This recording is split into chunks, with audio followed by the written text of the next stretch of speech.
تھا، لیکن اس نیک بندی نے اب صبر کی ایک عظیم ترین مثال حضرت ہاجر، جن کو ابراہیم علیہ السلام تنہا مکہ کی بے آب و گیا وادی میں چھوڑ آئے تھے، چھوٹے سے مننے سے بچے کے ساتھ، اور خود چلے گئے تھے صرف اللہ کے حکم سے.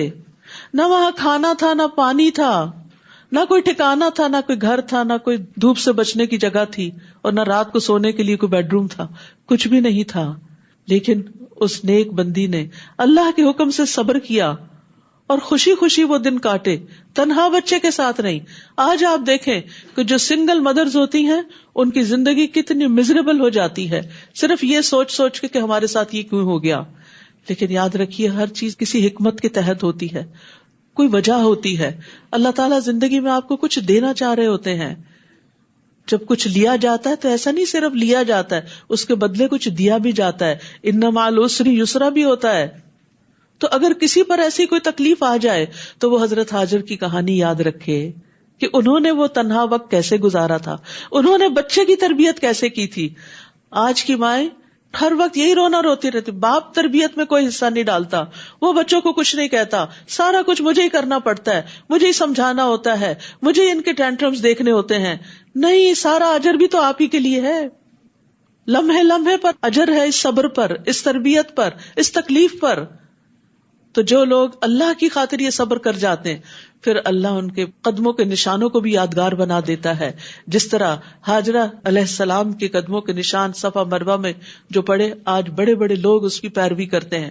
فرمایا بے شک صفا اور مروہ اللہ کی نشانیوں میں سے ہیں، تو جو کوئی بیت اللہ کا حج یا عمرہ کرے اس پر کچھ گناہ نہیں کہ ان دونوں کا طواف کرے، اور جو کوئی خوشی سے نیکی کرے تو بے شک اللہ قدردان ہے، خوب علم رکھنے والا ہے. بے شک جو لوگ ہماری نازل کردہ واضح آیات اور ہدایت کو چھپاتے ہیں بعد اس کے کہ ہم نے ان کو اپنی کتاب میں لوگوں کے لیے کھول کر بیان کر دیا ہے، ایسے ہی لوگوں پر اللہ لعنت کرتا ہے، اور تمام لعنت کرنے والے بھی ان پر لعنت کرتے ہیں، مگر وہ لوگ جنہوں نے توبہ کی اور اصلاح کر لی اور کھول کر بیان کر دیا، تو یہی لوگ ہیں جن کی توبہ میں قبول کرتا ہوں، اور میں بہت توبہ قبول کرنے والا، نہایت رحم کرنے والا ہوں. بے شک وہ لوگ جنہوں نے کفر کیا اور وہ کفر ہی کی حالت میں مر گئے، یہی وہ لوگ ہیں جن پر اللہ کی اور فرشتوں کی اور لوگوں کی سب کے سب کی لعنت ہے. یعنی وہ اللہ کی رحمت سے محروم ہیں. جو اللہ کا انکار کرتے ہوئے دنیا سے جائیں، جو آخرت کا انکار کر کے دنیا سے جائیں، جو فرشتوں کا انکار کر کے دنیا سے جائیں، جو تقدیر کا انکار کر کے دنیا سے جائیں، کیونکہ بیسک فیتھ کے جو پلرز ہیں ان میں سے کسی ایک پلر کا بھی انکار انسان کو کفر سے دوچار کر دیتا ہے. خالدین فیہا، ہمیشہ اس میں رہنے والے ہیں، نہ تو ان سے عذاب ہلکا کیا جائے گا اور نہ ہی وہ مہلت دیے جائیں گے. وَإِلَٰهُكُمْ إِلَٰهٌ وَاحِدٌ لَا إِلَٰهَ إِلَّا هُوَ الرَّحْمَٰنُ الرَّحِيمُ، اور تم سب کا الہ ایک ہی الہ ہے، اس کے علاوہ، اس کے سوا کوئی الہ برحق نہیں، وہ بہت مہربان ہے، نہایت رحم کرنے والا ہے. تو یاد رکھیے ہم سب کا معبود ایک الہ، ایک رب ہے، اس کے سوا کوئی اور اس کی عبادت میں، اس کی صفات میں، اس کے کمالات میں، جمالات میں شریک نہیں. اور اس کی دلیل کیا ہے؟ کائنات کی تخلیق، کائنات کی نشانیوں پہ غور کرو. ان فی خلق السماوات والارض، یہ سب کچھ نہ تھا، یہ جس نے بنایا وہی عبادت کے لائق ہے. بے شک آسمانوں اور زمین کی پیدائش میں، اور رات اور دن کے ایک دوسرے کے پیچھے آنے جانے میں، اور ان کشتیوں میں جو سمندر میں ان چیزوں کو لے کر چلتی ہیں جو لوگوں کو نفع دیتی ہیں، اور اس پانی میں جس کو اللہ نے آسمان سے اتارا، پھر اس سے زمین کو اس کی موت کے بعد زندہ کیا، اور اس میں ہر قسم کے جاندار پھیلا دیے، اور ہواؤں کی گردش میں اور بادلوں میں جو آسمان اور زمین کے درمیان مسخر ہیں، پانی سے بھرے ہوئے، تمہارے سر پہ نہیں گرتے. البتہ ان سب میں بہت سی نشانیاں ہیں ان لوگوں کے لیے جو عقل رکھتے ہیں. یعنی اگر کسی تک پیغمبر کی کوئی تعلیم نہ پہنچے، قرآن نہ بھی پہنچے، حدیث نہ بھی پہنچے، کوئی داعی، کوئی دعویٰ دینے والا نہ بھی پہنچے، تو یہ ساری نشانیاں دعوت دے رہی ہیں کہ ان سب کا بنانے والا جو ہے وہی عبادت کے لائق ہے. اسی کے آگے سر جھکاؤ، اسی کو یاد کرو، اسی کے لیے نماز اور اسی کے لیے قربانی اور اسی کے لیے صدقہ اور اسی کے لیے ساری نیکیاں کرو. تمہارے سارے کے سارے اعمال اسی کی محبت میں ہونے چاہیے. اور لوگوں میں سے بعض ایسے ہیں جو اللہ کے سوا دوسروں کو اس کا مد مقابل بنا لیتے ہیں اور ان سے ایسی محبت کرتے ہیں جیسی محبت اللہ سے کرنی چاہیے. تو یاد رکھیے، مخلوق کی محبت، چاہے وہ آسمان و زمین کی ہو، چاہے وہ کسی انسان کی ہو یا کسی بت کی ہو، مخلوق کی محبت اگر حد سے بڑھ جائے اور اللہ کی محبت سے زیادہ ہو جائے تو وہ شرک فی المحبہ ہو جاتا ہے. تو اس سے بچنے کی ضرورت ہے، کیونکہ اللہ سبحانہ وتعالیٰ فرماتے ہیں والذین آمنوا اشد حبا للہ، اور وہ جو ایمان لائے وہ اللہ کی محبت میں سب سے زیادہ شدید ہیں، سب سے آگے ہے اللہ کی محبت میں. اپنے دلوں کا جائزہ لیجئے، اپنے اندر جھانک کر دیکھیے کہ آپ کی زندگی میں سب سے زیادہ اہم کون ہے، آپ سب سے زیادہ کس کو یاد کرتے ہیں، آپ سب سے زیادہ کس کے ساتھ بات کر کے خوش ہوتے ہیں، آپ سب سے زیادہ کس پہ بھروسہ کرتے ہیں، کس کے سپرد اپنے معاملات کرتے ہیں. جب آپ پر کوئی تکلیف آتی ہے تو آپ کس کو یاد کرتے ہیں، جب آپ کو کوئی خوشی ملتی ہے تو سب سے پہلے کس کو یاد کرتے ہیں، جب آپ کو کوئی مال ملتا ہے تو سب سے پہلے کس کے لیے نکالتے ہیں، کس کے لیے جمع کرتے ہیں، کس کے لیے صدقہ خیرات کرتے ہیں. تو جس کے لیے آپ یہ سب کچھ کرتے ہیں وہی آپ کا محبوب ہے اور وہی آپ کا معبود ہے. جو سب سے بڑا محبوب ہوتا ہے وہی اصل میں معبود ہوتا ہے. تو اس لیے اگر اللہ کو معبود مانا ہے تو پھر سب سے بڑھ کر محبت بھی اللہ سے ہونی چاہیے. اور پھر جس سے محبت ہوتی ہے اس کے لیے انسان بڑی بڑی قربانیاں کر جاتا ہے، باقی چیزوں کو پیچھے رکھتا ہے، اس کو آگے رکھتا ہے، اس کی پسند ناپسند کو سامنے رکھتا ہے. اور جو ایمان لائے وہ اللہ کی محبت میں سب سے زیادہ شدید ہیں.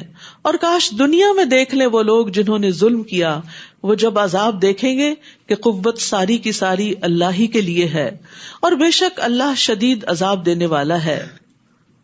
تو یاد رکھیے اللہ کی محبت انسان کے اعضاء پر بھی ظاہر ہوتی، انسان کے معاملات پر بھی ظاہر ہوتی، یعنی لوگوں کے ساتھ جب معاملہ کرتا ہے اس میں بھی ظاہر ہوتی، انسان کے سب کاموں میں چھلکتی ہے. یعنی جب انسان کے دل میں اللہ کی محبت آتی ہے تو انسان اللہ کی اطاعت میں بہت محنت کرنے لگتا ہے، اللہ کے دین کی خدمت کے لیے چاقو چوبند ہو جاتا ہے، وہ اللہ کی رضا کو حاصل کرنے کا حریص ہو جاتا ہے. صرف شوق نہیں، حرص ہو جاتی ہے کہ اللہ میرا کسی طرح راضی ہو جائے. وہ اس کے ساتھ سرگوشیاں کرنے میں لذت حاصل کرتا ہے، وہ اللہ کے فیصلوں پر راضی ہو جاتا ہے، اسے اللہ کی ملاقات کا شوق لگ جاتا ہے کہ کب اللہ سے ملاقات ہوگی.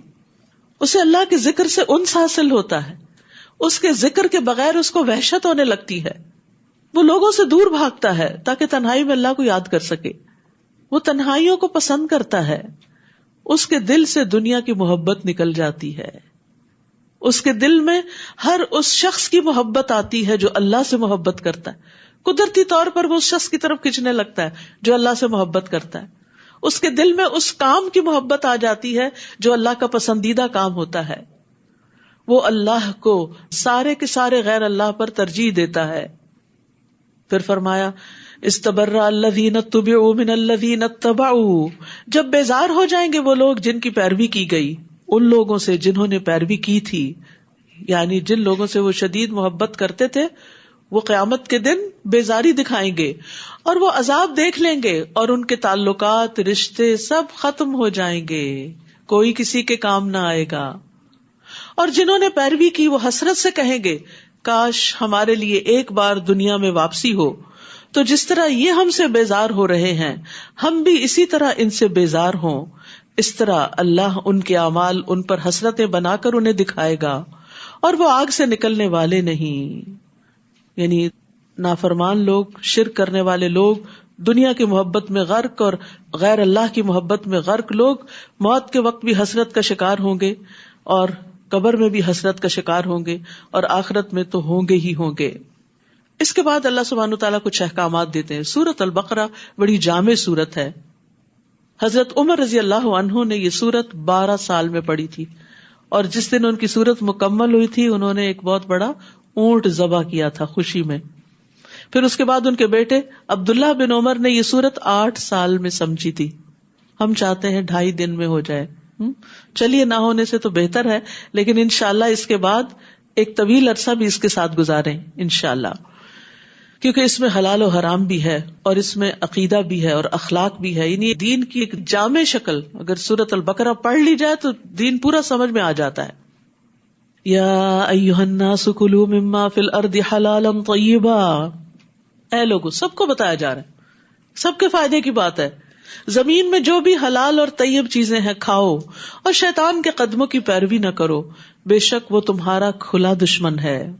کھانے کے 2 اصول دے دیے گئے، حلال ہو، طیب ہو، عمدہ ہو، خوش ذائقہ ہو، اور اللہ سے دعا بھی کرنی چاہیے، اللہم انی اسألک علما نافعا ورزقا طیبا وعملا متقبلا، اور اللہم اکفنی بحلالک عن حرامک واغننی بفضلک عمن سواک. پھر فرمایا انما یأمرکم بالسوء والفحشاء، یقیناً وہ تمہیں برائی اور بے حیائی کا حکم دیتا ہے. کون؟ شیطان. اور یہ کہ تم اللہ کے بارے میں ایسی بات کہو جو تم جانتے نہیں ہو. اور جب ان سے کہا جاتا ہے کہ اس کی پیروی کرو جو اللہ نے نازل کیا، تو کہتے ہیں نہیں، بلکہ ہم تو اسی کی پیروی کریں گے جس پر ہم نے اپنے باپ دادا کو پایا. کیا اگرچہ ان کے باپ دادا کچھ عقل نہ رکھتے ہوں اور نہ ہدایت یافتہ ہوں، پھر بھی ان کی پیروی کریں گے؟ اور ان لوگوں کی مثال جنہوں نے کفر کیا اس شخص کی مثال کی طرح ہے جو اس کو آواز دے جو پکار اور آواز کے سوا کچھ نہ سنتا ہو. یعنی غیر اللہ کو پکارنا ایسے ہی ہے. وہ بہرے ہیں، گنگے ہیں، اندھے ہیں، بس وہ عقل سے کام نہیں لیتے. پھر ایمان والوں کو خاص طور پر خطاب کیا گیا، یا ایھا الذین آمنوا کلوا من طیبات ما رزقناکم واشکروا للہ ان کنتم ایاہ تعبدون. اے لوگو جو ایمان لائے ہو، کھاؤ اس میں سے جو پاکیزہ چیزیں ہم نے تمہیں بطور رزق عطا کی ہیں. پاکیزہ چیزیں کھاؤ، گلی سڑی نہیں کھاؤ، اور اللہ کا شکر ادا کرو. کھانا منع نہیں، کھانے کے بعد شکر ادا کرنا ضروری ہے. اگر تم اسی کی عبادت کرتے ہو تو 2 چیزیں عبادت میں شامل ہو گئیں، طیب کھانا بھی عبادت اور کھا کر شکر ادا کرنا بھی عبادت. عبادت صرف نماز روزہ ہی نہیں، کھانا پینا بھی عبادت ہے. اس نے تو تم پر صرف مردار اور خون اور سور کا گوشت اور جس چیز پر اللہ کے سوا کسی اور کا نام پکارا جائے حرام کر دیا ہے. پھر جو کوئی مجبور کر دیا جائے، نہ چاہنے والا ہو اور نہ حد سے بڑھنے والا، یعنی مجبوری میں اگر کسی کو حرام کھانا پڑا تو وہ حرام کی چاہت رکھنے والا نہ ہو اور نہ ضرورت سے زائد کھائے، تو اس پر کوئی گناہ نہیں. بے شک اللہ بہت بخشنے والا، نہایت رحم کرنے والا ہے. بے شک جو لوگ اس چیز کو چھپاتے ہیں جو اللہ نے کتاب میں نازل کی ہے اور اس کے بدلے تھوڑی سی قیمت حاصل کر لیتے ہیں، یہ لوگ اپنے پیٹوں میں محض آگ بھرتے ہیں. ایسے لوگوں سے اللہ قیامت کے دن کلام نہ کرے گا، نہ ان کو گناہوں سے پاک کرے گا، اور ان کے لیے دردناک عذاب ہے. یہی وہ لوگ ہیں جنہوں نے ہدایت کے بدلے گمراہی اور مغفرت کے بدلے عذاب خریدا، بس کتنا صبر ہے ان کا آگ پر. یہ اس لیے کہ بے شک اللہ نے کتاب حق کے ساتھ نازل فرمائی، اور یقیناً جن لوگوں نے اس کتاب میں اختلاف کیا البتہ وہ ضد میں حق سے دور جا پڑے ہیں. پھر فرمایا لیس البر ان تولوا وجوہکم قبل المشرق والمغرب. نیکی کا ایک جامع تصور دے دیا گیا ہے اس آیت میں، اسی لیے اس آیت کو آیت البر کہا جاتا ہے. یعنی اگر آپ جاننا چاہتے ہیں کہ نیکی کے کون کون سے کام ہیں تو اس آیت کو پڑھ لیجئے. نیکی یہ نہیں کہ تم اپنے رخ مشرق اور مغرب کی طرف پھیر لو، بلکہ نیکی تو اس کی ہے جو اللہ پر اور آخرت کے دن پر اور فرشتوں پر اور کتاب پر اور نبیوں پر ایمان لائے. یعنی سب سے پہلے عقیدہ درست ہو، اس کے بعد حقوق العباد، اور مال سے محبت کے باوجود اسے رشتہ داروں اور یتیموں اور محتاجوں اور مسافر اور سوال کرنے والوں کو اور گردنیں چھڑانے میں دے. اور پھر حقوق اللہ، اور وہ نماز قائم کرے اور زکوٰۃ ادا کرے، اور وہ جو اپنے عہد کو پورا کرنے والے ہیں جب وہ عہد کرے. سبحان اللہ، بہت ساری چیزوں کا اکٹھا ذکر کرنے کے بعد عہد کو الگ سے ذکر کیا گیا. وعدہ خلافی نہ کریں، کمٹمنٹ نبھائیں. جب کسی کے ساتھ کوئی معاہدہ کر لیں تو اس کو پورا کریں، اور جب وہ عہد کریں اور سختی اور تکلیف میں اور جنگ کے وقت صبر کرنے والے ہیں. صبر کو بھی الگ سے ہائی لائٹ کیا گیا کہ یہ نیکیوں کی بنیاد ہے. جس کے اندر صبر نہیں وہ نیکی کر نہیں سکتا، کر لے تو سنبھال نہیں سکتا، اور سنبھال لے تو ضائع کرنے سے مشکل سے ہی بچتا ہے. نیکی سنبھالنا بھی صبر کا کام ہے. ورنہ ہم کیا کرتے ہیں، کوئی اچھا سا کام کر کے کرتے اللہ کے لیے، پھر کسی نہ کسی طرح مینشن کر کے لوگوں کو بتاتے ہیں تاکہ یہ ہمیں واہ واہ کرے، ایسے ضائع کر بیٹھتے ہیں. یا کر کے پھر احسان جتانا شروع کر دیتے ہیں، ضائع کر بیٹھتے ہیں، ریاکاری کر کے ضائع کر دیتے ہیں. تو اس طرح یہ سب صبر سے تعلق رکھتا ہے کہ انسان اپنا منہ روک لے کہ نہیں کسی کو نہیں بتانا، اللہ کے لیے کیا نا، کس بات کا چرچا. یہی وہ لوگ ہیں جنہوں نے سچ کہا، یہ سچ کی ڈیفینیشن ہے، اور یہی وہ لوگ ہیں جو تقوی والے ہیں. تو یہاں یہ متقین کی ساری علامات بتا دی گئیں. جو تقوی والے ہیں وہی کامیاب ہونے والے ہیں، اور ان کے یہ ٹریٹس ہیں. تو اس ترتیب میں بڑی حکمت ہے. رشتہ داروں کا ذکر، پھر یتیم جو چھوٹے ہوتے ہیں ان کا ذکر، مساکین جو محتاج ہوتے ہیں فاقہ لاحق ہوتا ہے، ابن السبیل مسافر جو کمزور ہوتے ہیں یعنی ان کی سپورٹ کم ہوتی ہے، مانگنے والے اگرچہ وہ محتاج نہ بھی ہوں. اور پھر یہ یاد رکھیے رشتہ دار صدقے کا زیادہ مستحق ہے بنسبت دوسروں کے. پھر فرمایا یا ایھا الذین آمنوا کتب علیکم القصاص فی القتلی، اے لوگو جو ایمان لائے ہو، تم پر مقتولوں کے بارے میں قصاص لینا فرض کر دیا گیا ہے. آزاد کے بدلے وہی آزاد قاتل، اور غلام کے بدلے وہی غلام قاتل، اور عورت کے بدلے وہی عورت قاتلہ. پھر جسے اس کے بھائی کی طرف سے کچھ بھی معاف کر دیا جائے تو معروف طریقے سے پیروی کرنا اور اچھے طریقے سے اس کو دیت ادا کرنا لازم ہے. یہ تمہارے رب کی طرف سے تخفیف اور رحمت ہے. پھر جو اس کے بعد زیادتی کرے تو اس کے لیے دردناک عذاب ہے. یعنی دیت لینے کے بعد بندہ بھی مار دے تو یہ بڑے ظلم کی بات ہے. وَلَكُمْ فِي الْقِصَاصِ حَيَاةٌ يَا أُولِي الْأَلْبَابِ لَعَلَّكُمْ تَتَّقُونَ، اور تمہارے لیے قصاص میں زندگی ہے اے عقل والو تاکہ تم بچ جاؤ. یعنی آئندہ قتل ہونے بند ہو جائیں گے. اگر کچھ قاتلوں کو سزا مل گئی تو دوسروں کے لیے عبرت کا نشان بن جائیں گے. یعنی بظاہر تو زندگی جا رہی ہے لیکن یہ بہت سی زندگیوں کو بچانے کا سبب بن رہی ہے. جب کوئی مر جائے تو پھر اس کے بعد جو کچھ وہ چھوڑتا ہے اس کے لیے کیا کرنا چاہیے. کتب علیکم اذا حضر احدکم الموت ان ترک خیرا الوصیہ، تم پر فرض کیا گیا کہ جب تم میں سے کسی کو موت آنے لگے تو اگر وہ کچھ مال چھوڑے تو والدین اور رشتہ داروں کے لیے معروف طریقے سے وصیت کر جائے. یہ حق ہے تقوی والوں پر. یعنی متقی لوگ وصیت کرتے بھی ہیں اور وصیتوں کو پورا بھی کرتے ہیں. قرآن مجید میں دوسری جگہ بھی وصیت پوری کرنے کی تاکید ہے. اور وصیت اللہ کی طرف سے ایک صدقہ ہے. مال کو خیر میں استعمال کرنا چاہیے اور وارثوں کے لیے بھی کچھ نہ کچھ چھوڑنا چاہیے. اور 1/3 مال کی وصیت کی اجازت دی گئی ہے ہمارے دین میں، 1/3، اور وہ بھی زیادہ بتایا گیا، باقی مال وارثوں کا ہے. تو اس لیے بہتر ہے انسان اپنی زندگی میں ہی اپنے مال سے اپنے لیے آگے اچھے اچھے کام کر کے کچھ بنا لے، کیونکہ جو چھوڑ جائیں گے وہ دوسروں کا ہو جائے گا. آپ کا وہ ہے جو آپ نے استعمال کر لیا، کھا لیا، پہن لیا، اور جو صدقہ کر دیا وہ آپ کا ہو گیا. اور جو آپ نے استعمال نہیں کیا، انٹچڈ ہے، وہ دوسرے لے جائیں گے، اب وہ استعمال کریں گے، اور یہ بھی نہیں پتا کہاں استعمال کریں گے. اگر وہ نیک ہیں تو خیر کے رستے میں کریں گے، اور اگر وارث دین سے دور ہیں تو وہ اپنی دنیا کی عیاشیوں میں خرچ کریں گے. تو بہتر یہی ہے کہ پھر انسان اپنی آخرت کے لیے اپنے ہاتھوں دنیا میں ہی کچھ نہ کچھ کر لے. فَمَن بَدَّلَهُ بَعْدَمَا سَمِعَهُ، بس جو شخص اس وصیت کو سننے کے بعد اسے بدل ڈالے تو بے شک اس کے بدلنے کا گناہ ان لوگوں پر ہے جو اس کو بدل دیں گے. بلا شبہ اللہ بہت سننے والا، بہت جاننے والا ہے. پھر اگر کسی کو وصیت کرنے والے کی طرف سے کسی طرف داری یا گناہ کی وصیت کرنے کا اندیشہ ہو تو وہ ان میں باہم اصلاح کرا دے تو اس پر کچھ گناہ نہیں. بے شک اللہ بے حد بخشنے والا، نہایت رحم کرنے والا ہے. پھر فرمایا یا ایھا الذین آمنوا کتب علیکم الصیام کما کتب علی الذین من قبلکم لعلکم تتقون، اے لوگو جو ایمان لائے ہو تم پر روزہ رکھنا فرض کر دیا گیا.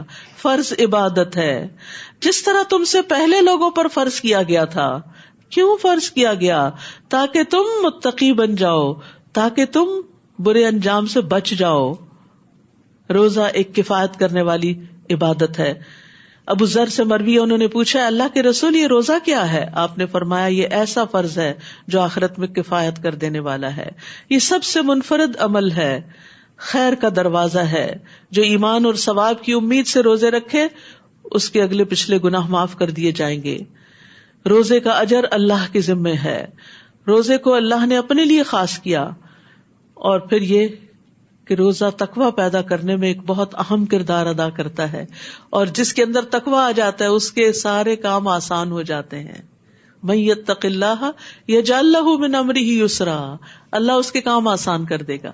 تو روزے سے تقوی، تقوی سے آسانی، یاد رکھیے گا یہ آئندہ جو روزے آنے والے ہیں ان میں خوشی خوشی روزہ رکھنے کا سوچیں۔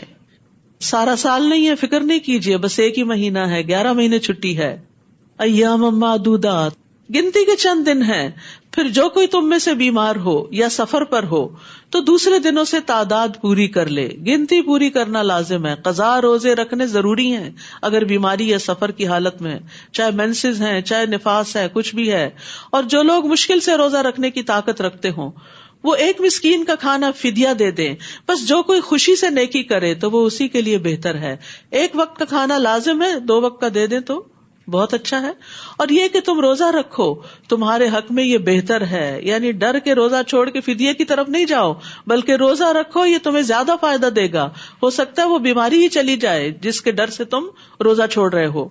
اگر تم علم رکھتے ہو تو انسان بہت سے غلط کام کر جاتا ہے لا علمی سے، تو اللہ نے جب علم دے دیا تو پھر اللہ کے حکم پر عمل کرو گے تو فائدے ہی فائدے ہوں گے۔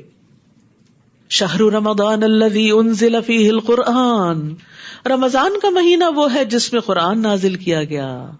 رمضان کی امپورٹنس قرآن کی وجہ سے ہے، تو پھر قرآن کی فضیلت کیا ہوگی، خود قرآن کی برکت کیا ہوگی، اور اس سے ملنے والی رحمتیں کیا ہوں گی کہ جس کی وجہ سے اللہ نے ایک مہینے کو اتنی امپورٹنس دی، اس رات کو جو لیلۃ القدر ہے اتنی زیادہ اہمیت دی۔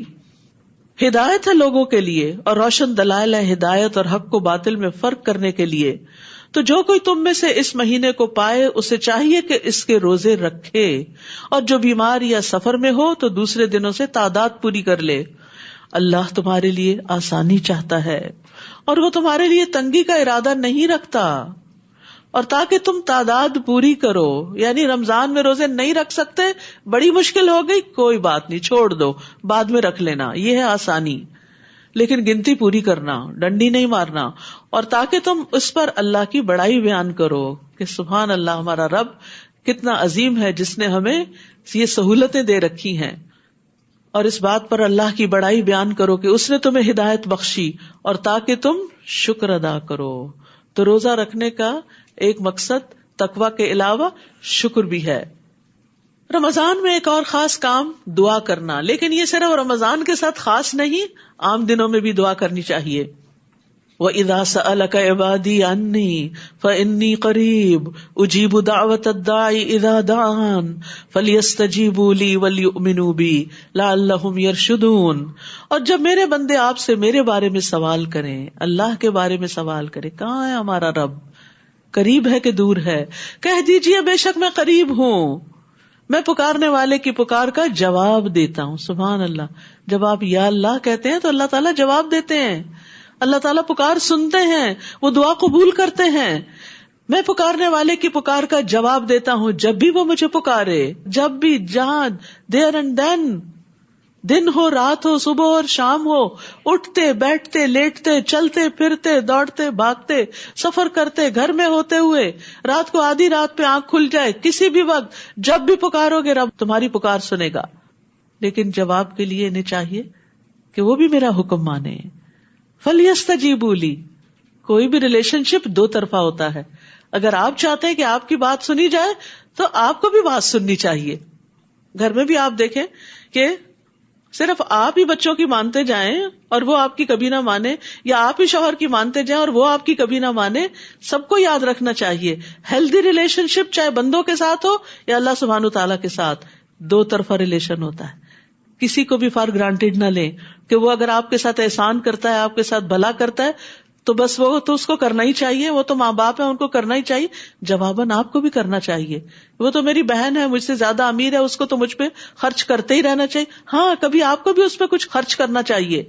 تو کسی بھی انسان کو، چھوٹا ہو بڑا ہو اپنا ہو پرایا ہو، فار گرانٹیڈ نہ لیں، کسی مطلب سے نہ لیں، خود غرضی اختیار نہ کریں. کوئی اسمائل کرتا ہے تو جواباً اسمائل دیں، کوئی سلام کرتا ہے تو جواب میں سلام کا جواب دیں، کوئی آپ کو اچھا مشورہ دیتا ہے آپ شکریہ ادا کریں اس کا، کوئی آپ کے کسی کام آتا ہے آپ اس کے لیے دعا کریں. یعنی صرف لینے والے نہ بنے، دینے والے بنے. اور جب کوئی احسان کرے اس کا بدلہ تو دیں ہی کسی بھی شکل میں، چاہے دعا ہی کی شکل میں. لیکن اللہ سبحانہ تعالیٰ کے ساتھ بھی ایسا ہی کہ جب اللہ کا حکم آ جائے تو اللہ تعالیٰ کا حکم مانے. ہم کہتے ہیں میری دعائیں قبول نہیں ہوتی. کیوں؟ آپ کتنی بات مانتے ہیں اللہ کی؟ اپنے گناہوں پر بھی ذرا نظر کر لیں، کیونکہ جو گناہ ہوتے ہیں نا وہ بندے اور اللہ کے بیچ میں دیوار بن جاتے ہیں، رکاوٹ بن جاتے ہیں. بندے کا دل اللہ کی طرح مائل نہیں ہوتا، اور پھر بعضوں کا دعائیں بھی قبول نہیں ہوتی. اللہ سبحانہ تعالیٰ کیا چاہتا ہے؟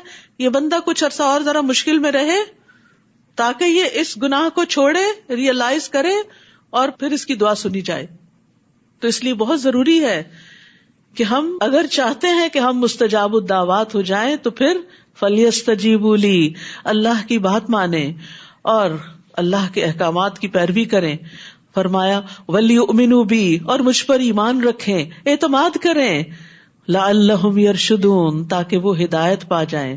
تو یاد رکھیے رمضان آ رہا ہے اور اس میں خوب خوب دعائیں کرنی ہیں، کیونکہ 3 آدمیوں کی دعا رد نہیں کی جاتی، ان میں سے ایک روزے دار کی، یہاں تک کہ وہ افطار کر لے. رمضان کے ہر دن اور رات دعا قبول ہوتی. دعاؤں کی لسٹ بنا لیں، اس وقت بھول جاتی. جب آپ بڑے خشوع میں بیٹھتے ہیں نا دعا کریں، کون سی کریں ذہن سے ہی نکل جاتا ہے، آگے پیچھے آپ پریشان رہتے ہیں، دعا کے وقت وہ پریشانی بھول جاتی. تو جتنی زندگی میں پریشانیاں لکھ لیں، ایک تو ویسے ہی دل ہلکا ہو جائے گا، اور دوسرا یہ کہ ان میں سے ایک ایک کا ذکر کر کر کے اللہ سے دعا کرے. رسول اللہ صلی اللہ علیہ وسلم نے فرمایا بے شک رمضان کے ہر دن اور ہر رات اللہ تبارک و تعالیٰ کی طرف سے کچھ لوگوں کو جہنم سے خلاصی نصیب ہوتی. اللہ سبحانہ و تعالیٰ ہمیں بھی اس میں شامل کر لے. اور ہر دن اور رات میں مسلمان کی ایک دعا ایسی ضرور ہوتی ہے جو قبول ہو جائے. اب صبر کی ایک عظیم